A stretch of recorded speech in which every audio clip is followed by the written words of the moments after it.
Emotional to physical affair, Part 3, ending. All other parts down below. Overall, I'm not sure how I feel. The anger has been mostly sapped from me. I'm still mad at what she's doing, what she's done. I still look at her and see a quitter. Yet I can also see that she's hurting over it, and that she regrets it. That makes it hard to hate. As I said, her support from her family is pretty thin. She's lost some of her oldest childhood friends. I'm sure she feels a little abandoned herself, so no wonder she got pushed into a rebound. I still don't regret exposing. I still think it was the right thing to do. Yet I'd be lying if I didn't feel a little guilt over it. I don't feel hopeful, no more than I have been. Anyway, I still hope her to come around one day. Certainly, no time soon. Maybe never. And even if she did, I'm not sure I could go back. But as I said, I feel like I'll be okay with any outcome there. I can't say I really feel sad, either. She didn't tell me anything new that I didn't already hear or know, besides that they're having fun, which was my own damn fault. And that's more jealousy than sadness. I just feel okay. I don't know what that means. Am I finally getting around to acceptance? Seems kind of soon. Is this roller coaster just stuck on the tracks right now, down for maintenance, and will start up again tomorrow? Or is this just a side effect of spending time and talking to her?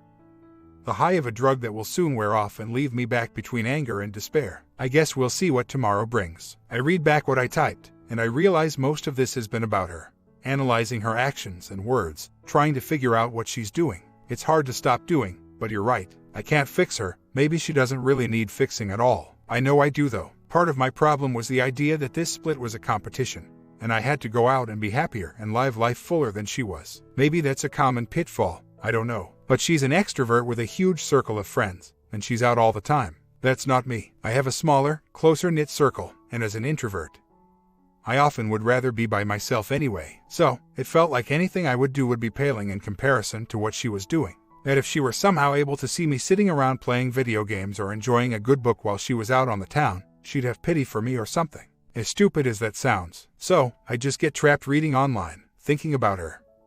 Looking at the clock saying, wonder where she is right now. Now I'm starting to realize, that's a ridiculous way to look at things. I have things that make me happy. I should just do them. Who cares what she's doing? And from last night's talk, it certainly doesn't seem that her life is as happy right now as I was imagining it to be. Not that I should care about that either, but it helps a little. My PS4 has been sitting here gathering dust since mid-December. I have a bunch of games from Christmas to play, but just haven't felt like doing it.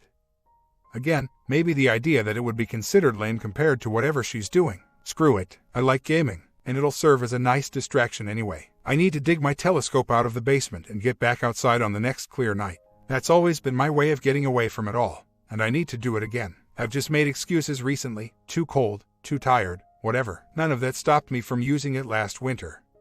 Shouldn't stop me now. I'm going to get a guitar and learn it. I tried as a teen, never stuck with it. My STBX said she wanted to learn a few months ago. Got her a really nice acoustic, about $400. Figure that if she didn't take to it, I'd use it, and even if she did commit to it, I would just try to learn it when she wasn't using it. Of course, she has it now, and in her own words, hasn't had the time to do anything with it. Likely never will. What a waste. That's fine, I'll get my own. I'm starting school in a month. My company is sending me back for a comp sci degree. I was supposed to start this back in January, but for obvious reasons I delayed enrolling. I'm looking forward to this now. It'll force me to put my focus elsewhere, and I'll feel like I'm really moving towards accomplishing something and bettering myself. Socially, I do need to get out more, expand that circle a little bit. I don't need a gigantic support network, but I also know I can't be isolated. An old buddy invited me out for some drinks tonight with some of his co-workers. A few months ago, being with her, I would have blown it off, said maybe next time. Took him up on it though, meet a few new people. I've been doing well reconnecting with old friends. Meeting new people will be tougher. Never been good at it, for a number of reasons, and it's a huge step out of my comfort zone.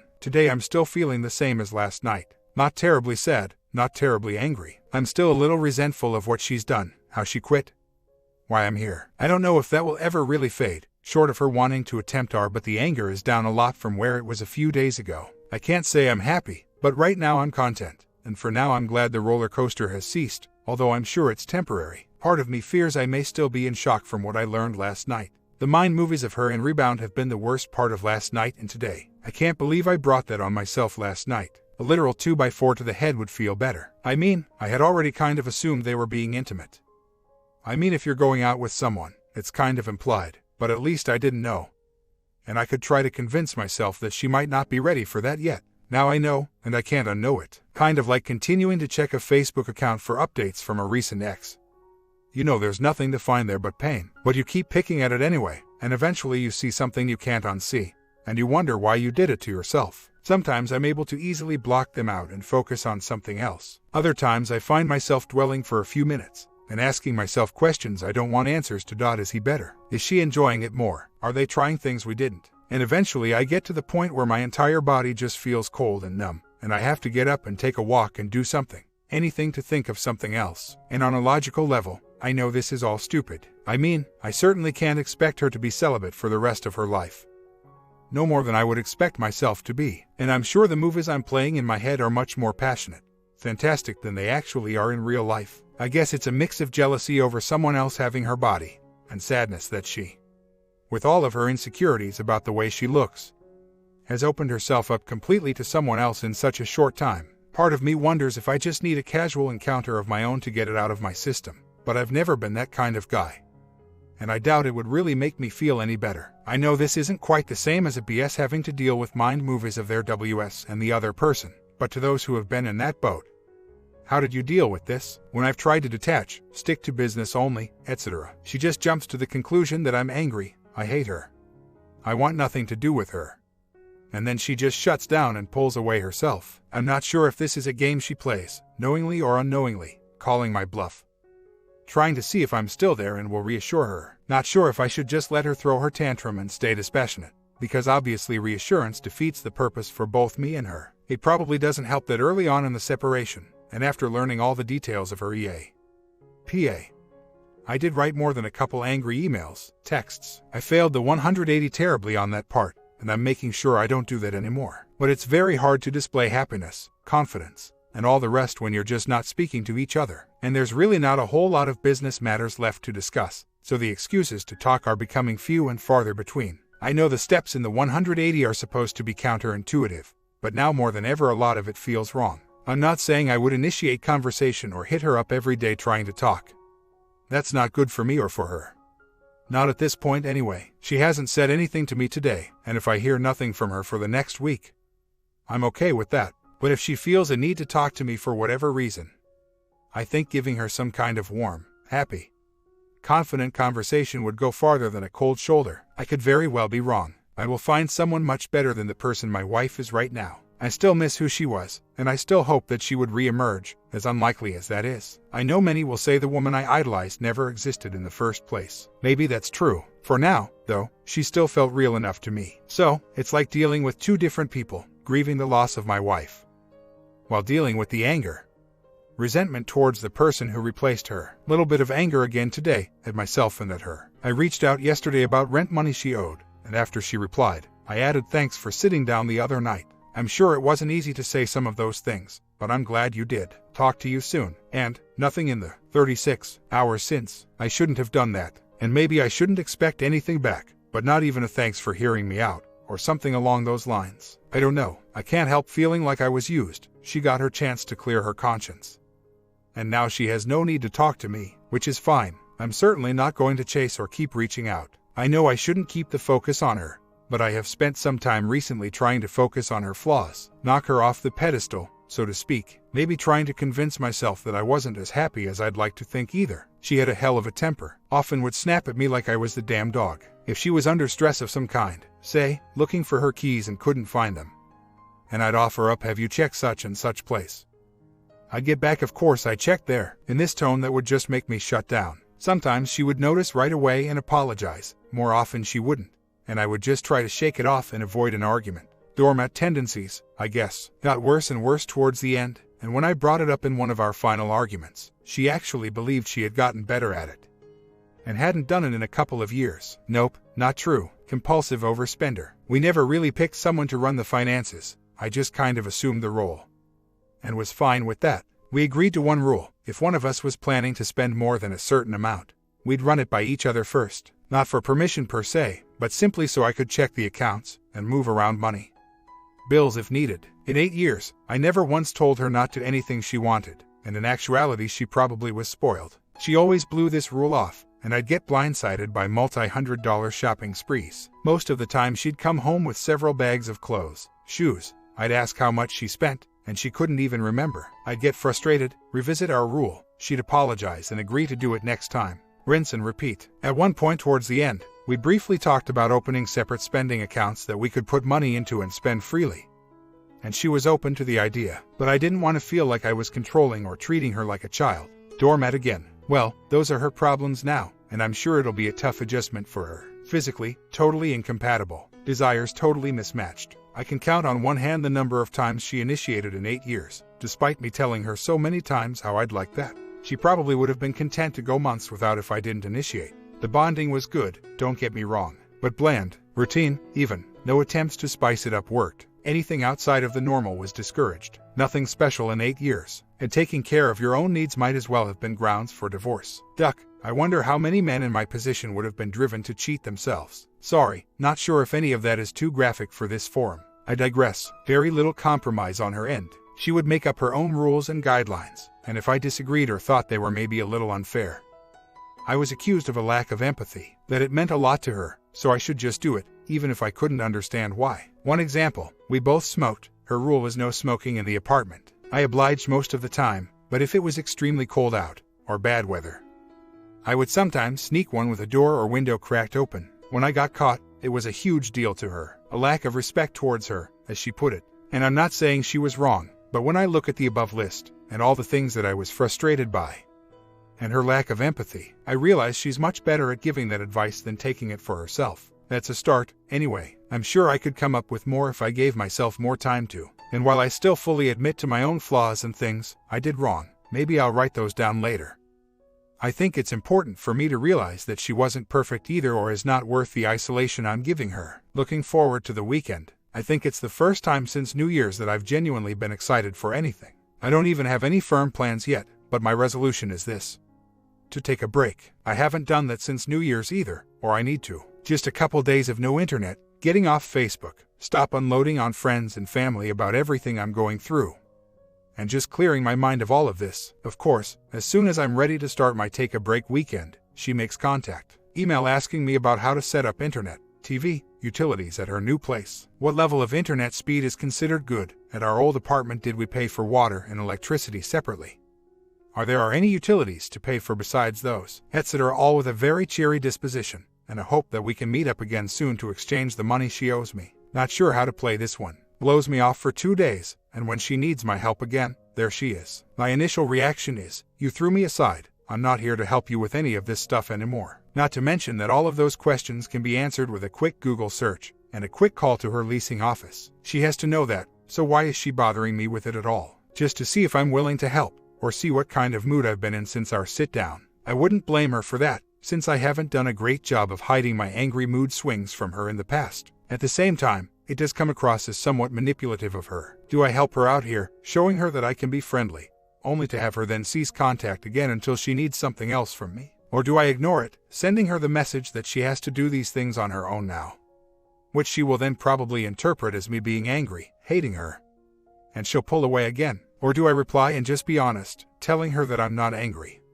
but I'm not going to help you with this, and then let her react as she chooses? Or is that being too much of a pain? Duck. I am so tired of overanalyzing all of this and feeling like I'm on eggshells each time we talk. This is what she wanted. She's thrown all of this away, and then still expects to turn to me to help her with this, that, and the other. Not sure if that's her trying to tug on my string to see if I'm still there, or if it's some kind of automatic response still in her mind to come to me for help first. I should have told her to ask her boyfriend, but I chose door number 3. Told her that she was going to have a lot of these kinds of questions, and I didn't feel comfortable playing the role of advisor, guide, helping her set up a new life without me, that I'm not trying to be a prick, and as much as I still wanted to take care of her, this is what she wanted, and I can't do that for her. She wrote back and told me that she understood completely, didn't blame me, and wished me a good weekend. 180 and other strategies aside, I think sometimes it's still best to just say what's on your mind. It's an unfair position to put me in, and if my best friend and the woman I loved was still buried anywhere inside of the teenager she's become,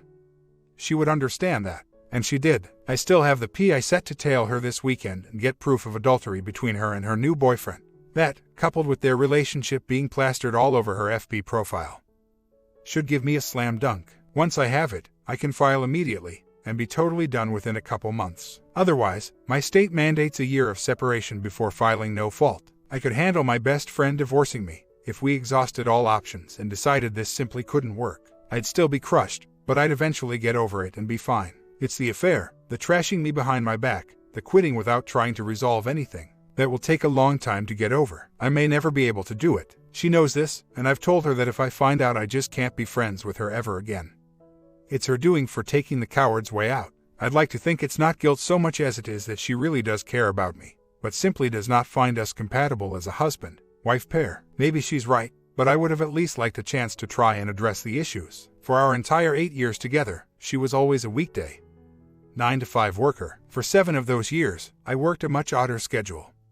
Some nights, weekends, for a long time I was doing overnight shifts on Saturdays. This actually helped mask this difference. She could go out and have her social needs met, and not feel bad about leaving me behind, because I was at work. On the other side, I would get a couple days off during the week, while she was working, and this was my alone time to recharge my batteries and enjoy my own company, without feeling bad about it because she was at work. We both had this separate time to do what we wanted, and therefore made the most of the time during the week that we spent together. In July last year, I got a promotion and moved to a weekday 9-to-5 schedule. We were both excited about it because we would now get a lot more time together. Entire weekends, etc. For a couple months it was great.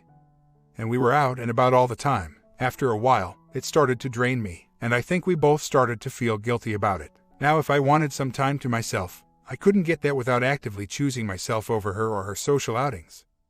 And there was a lot of guilt that went with that. And if she wanted to go out on a Friday with a group of people and I simply wasn't feeling it, she was then forced to choose them or me, and I'm sure she felt crappy about that too. There were other issues at play between us. The stress of my new job at the same time surely didn't help, but I think this personality clash only helped us grow apart faster, and I don't think either of us actually realized what was going on or why. I never put it together until just now. And I'm sure she hasn't thought about it at all. Maybe that means we were fundamentally incompatible, but I'm sure there are plenty of happy married couples who have the same extrovert difference. More likely, we should have recognized it, talked it out, and tried to reach some kind of compromise. Instead, we just ended up leading separate lives towards the end, and it's no surprise that an OM wormed his way into the marriage. I have to accept some fault in letting it get to that point, but then again, so does she. Email from the PI this morning. Says he got plenty of evidence of PDA last night and would go over more in detail tomorrow. Assume I'm going to get to look at some pictures or video. That's going to be tough. Doesn't sound like he got evidence of them spending the night together though. STBX made it pretty clear that they were going to be crashing at his place, which is where I told the PI to stake out, but looking at FB this morning, I see photos of him and her at our apartment. Must have gone there instead. Photos of him playing with our dog, knowing they slept in our bed. It should be a kick in the gut, but instead it's a kick in the ass. I know I need to file now. It's probably going to cost me some more money to get the last piece of proof. PI will need to repeat this next weekend, but that's fine. It's funny, the worst pain was realizing how much I miss the dog. I've tried putting her out of sight, out of mind the last 2 months. But that picture brought it all back. Top priority once I have my new place, new dog. I'm not going to sit around waiting a year for a no-fault filing. Right now, she wants no alimony, because she's excited about her freedom. And actually said she's excited to struggle financially. I understand that sentiment. It'll be fun for a month or two. Then it won't be anymore. Then all I need is MIL, or one of her cheerleader friends planting a bug in her ear, and all hell will break loose. Nope, getting out before that happens. I see the pictures she's posted over the last couple days. I really don't find her that attractive anymore. Objectively, she's lost a ton of weight in recent months, and looks better than she ever has. But it doesn't really do anything for me. Had the same feeling sitting down at dinner last night. I just see her as a stranger, like that song Somebody That I Used to Know. I take that as a good sign, and I hope it continues. Meant to go to church this morning, but last night was a late one. Perks of single life, I suppose. Do, or don't do, whatever I want whenever I want. Kind of nice. I tailed them Sarah and got evidence of all the PDA I'll need. Haven't been sent any pics, video yet, which is fine. Not looking forward to seeing it, really. He has yet to catch them spending the night somewhere together. It's the last piece of the puzzle I need. Hopefully get it this week. Met her at our apartment tonight, since she was already going to be there packing her things. She needed to give me rent money, and I was supposed to bring one of the 2 TVs I took when I moved out. I forgot to bring it, of course. I plan on holding onto it until I get all the rent money from her that I'm owed. I get there, and she's in the bedroom, crying. I ask her what's wrong, but I made no move to comfort her or console her. She tells me she had started to sort through photos of us to pack up, and everything had started to catch up with her. I left all those photos there when I moved, because if she's truly done, why would I want them? In her haste to run away at full speed, she hadn't made any effort to come back and pack up anything, but I knew when she did, it wouldn't be easy. She still remained adamant that she was doing the right thing, but cried about all the friends and family. My family. That she's lost, how she's hurt me, how her life is suddenly so different now. Not bad, but different. Of course, it is. After the smoke clears from her wreckage, the only circle of friends she really has left are her boyfriend and his friends. I told her that I could understand that being overwhelming and left it at that. After she calmed down, we grabbed a quick bite to eat. I pried some info out of her about her weekend plans, helped her pack for a little bit, and then left. As I've also found out through various sources, she's going down the same path with her boyfriend. Immediate intimacy divided by whirlwind. At the beginning of this month, she told him she loved him. Before they were even official, he didn't say it back, because he has common sense, but she doesn't regret saying it, because life's too short not to say how you feel. She's already dragged him to meet her family. It's like watching me and her all over again. At this point, I don't know if this guy is actually getting reeled in by this, or if he knows she's vulnerable and using her for the great sex part of the list. Not that it's my problem either way. After seeing this so clearly, I'm conflicted as to how I feel about it. On one hand, I married crazy. It's a bit of a relief. I had my faults and shortcomings, but her own problems are so much bigger than mine that we eventually would have ended up here even if I had been a flawless husband. I can't fix her. I'm just going to work on myself. And her problems are now the new guys, and then the next guys, and then the next guys. And on the other hand, I see now that this relationship is doomed. Either she will end up sabotaging it by moving way too fast when he's apparently not reciprocating, or he is using her, and he'll get tired of it and move on, or it'll just fall apart after the honeymoon phase like most rebounds do. Either way, once it breaks, she'll be left down in the dumps with virtually no friends, and no guy to latch onto. Her greener grass will end up being mud, and all of a sudden, all the decisions she's made that she knew were right, she'll suddenly be a little unsure of. And if, when that happens, 2x4 time, I'm not sure I've totally shut the door on the idea of it would have to be a very slow process.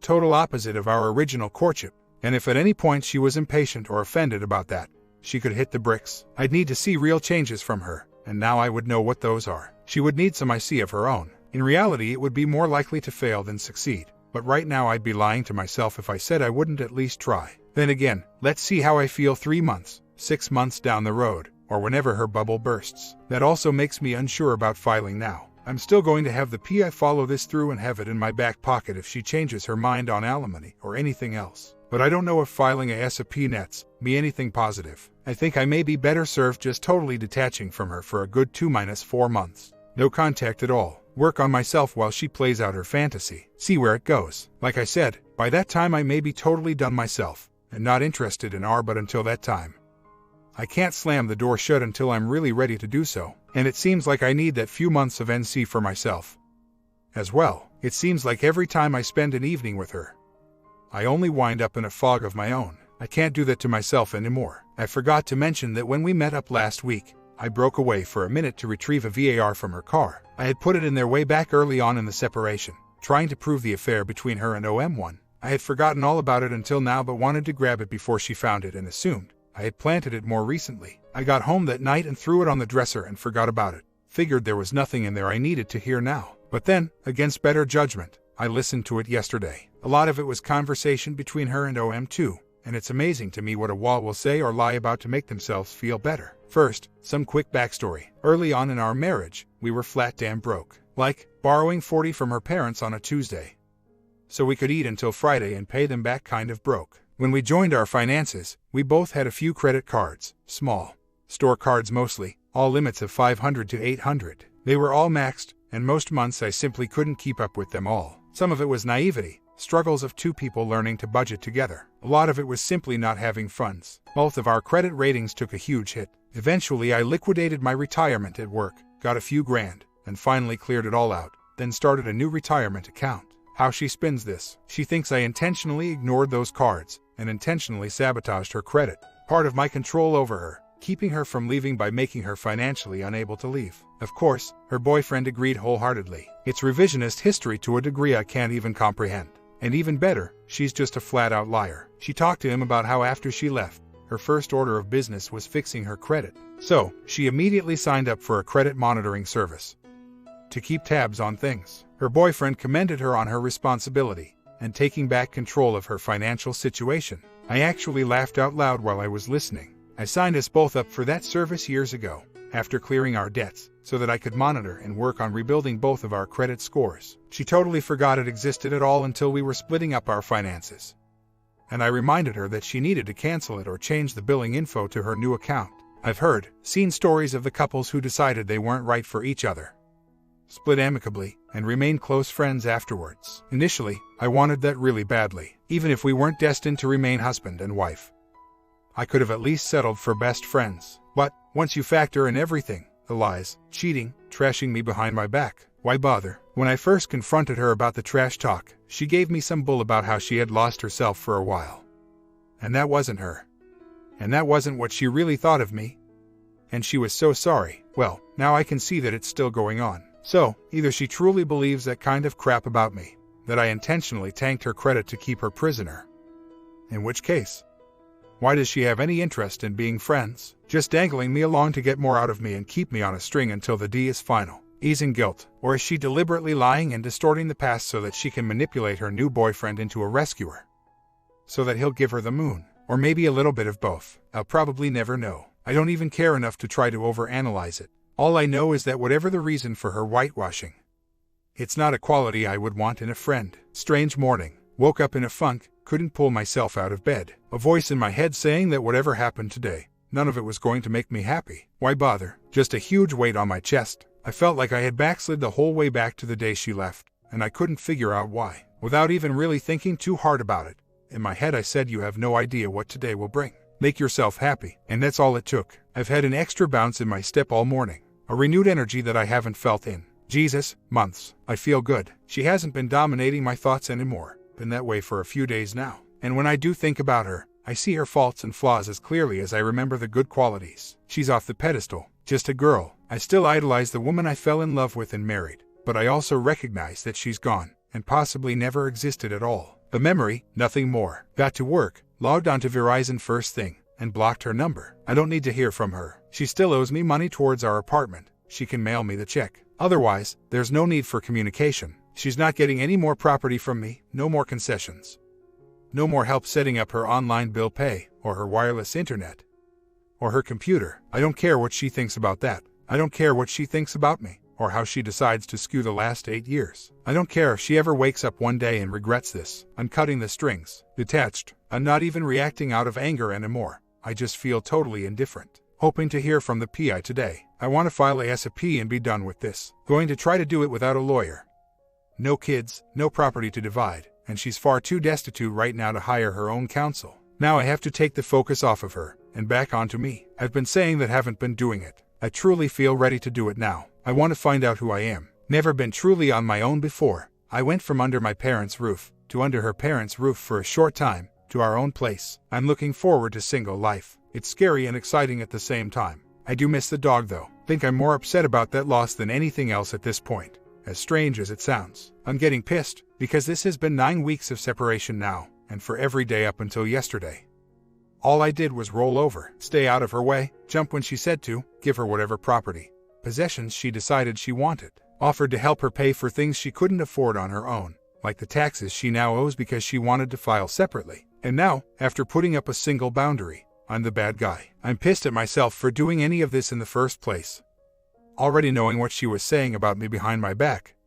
What she was doing behind my back. I know now that I was doing it to try to win her over. Not sure if I was trying to win her back as a wife, or a friend, but I know I was doing it all to heighten her opinion of me and keep her happy at my own expense. The things being said, things I'm accused of now, are just so far beyond the pale. I shouldn't care, but I can't help it. I deliberately ruined her credit to keep her trapped. Apparently, I have a secret savings account that I've been funneling our money into for years. This one is just funny. If it exists, I'd love to know. Apparently, I did that in my sleep. I'm demanding rent money now. While she's broke, because I want her to be miserable. It's as if she knows she can't claim she was physically X. No one would believe that, or emotionally X. No one will believe that either. So she'll go the route of financial abuse. And I don't know if she's saying these things to garner sympathy and support, or if she's convinced herself they're true to ease her own guilt. Not that it matters either way. It's not okay. And now I find myself painted into a corner where I can't win. Door number 1, I continue to wait out our mandatory 1-year separation, having slung at my back, have her run around with her boyfriend, while I try to move on with a boat anchor around my neck. Do this for the next 9 months and pray that she doesn't wake up one day and decide she wants alimony, or access to my retirement accounts, or whatever else she's legally entitled to. Or worse, she gets knocked up by this guy, and I find myself in a potential legal nightmare of support claims and paternity tests. Door number 2, I take my proof of adultery and file now. Not to tar and feather her, but because it's the only way in my state to circumvent the 12-month separation and allows me to cut the anchor and move on faster. But of course, no one will see it that way, and I'll cement my reputation as the monster. Of course, the correct answer is whatever I want, and opinions be damned. I'm not sure what this is yet, though, and though I still lean to door number 2, I'm not sure why I'm not sure lol. Still trying to make her happy, worried about my own reputation or what others think. Both. Some meditation is needed. Retain my lawyer today. Originally wasn't even going to go with counsel. Toyed with the idea of doing this myself. But the last thing I want is to drag her to court, only to fail because I wasn't properly prepared. I've come this far, might as well shell out a little bit more to make sure it's done right. Attorney plans on filing early next week. For some reason I assumed it would take longer. Then again, it's a clear-cut case. And there's no children, property, finances to split, so I guess it makes sense. Filling out the intake forms tonight, listing property, debts, misconduct, etc., and it suddenly all became way too real for me. I know this is what I have to do, and at this point, it's what I want to do. But it's still never what I wanted, if that makes sense. I wish we hadn't gotten to this point. I wish the woman I married was still alive. Took a long walk to clear my head, and then finished the paperwork. Spoke to brother-in-law very briefly today. Obviously did not tip him off to anything upcoming. Turns out there has been a family crisis in the past couple days. Sister-in-law lives halfway across the country, and hadn't been in touch with my wife in months. Don't believe sis-in-law was even aware we had split, but no one had any idea how bad things were until mother-in-law finally reached out to wife and bro-in-law a couple days ago. Really saddened to hear that, as I'd always considered myself pretty close with them. As with the rest of wife's family, I'm sure my wife is beside herself, and it's terrible timing, because in the midst of this crisis, here come the D papers. I know I'll look like a total heel, and maybe it is a crappy thing to do. I wonder if I should have the lawyer hold off for a little while, let this storm pass first. I don't know, but then I remember that as upset as my wife must be, it's not my shoulder she's crying on right now. It's piece of crap boyfriends. That was her choice, so I'll keep moving forward. The sooner this is all over, the better. Weeks later, been a while, filed a couple weeks ago, she was served shortly thereafter, and it went over about as well as I would have expected. She has firmly welded herself into the victim chair, ramping up the woe is me tales and the accusations against me, despite the fact that I am literally asking for nothing in my complaint, other than the dissolution of the marriage. She has retained her own attorney, and is requesting I pay for it. If I don't settle, then she will counterfile under cruel treatment and come after everything she can.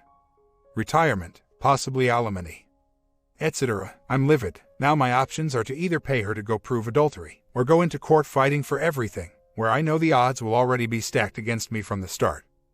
And she can turn on the tears and spin her sob stories and leave it up to me to disprove and defend. All she had to do was, well, nothing. She could have simply let her 30-day response time run out. I could have moved forward without her, gotten the divorce finished, without costing her a cent. It's what she wanted, after all. She was perfectly content to go after nothing, wait a year, and file herself. Now all of a sudden, she wants a fight. Then so be it. I will not settle, and I bet she'll run out of money before I do. Just so angry. I've been doing so much better personally, and now that I'm so close to being able to close this chapter, I find myself getting sucked into a bitter fight over I don't even know what. No children, no major assets to speak of, and she'll still bankrupt both of us out of spite. My comment: what an ending. It seems like the marriage is going for a bad landing and bringing them along with it. What do you feel about this? Did OP improve along this series? Sub and bell and let's learn from the next one.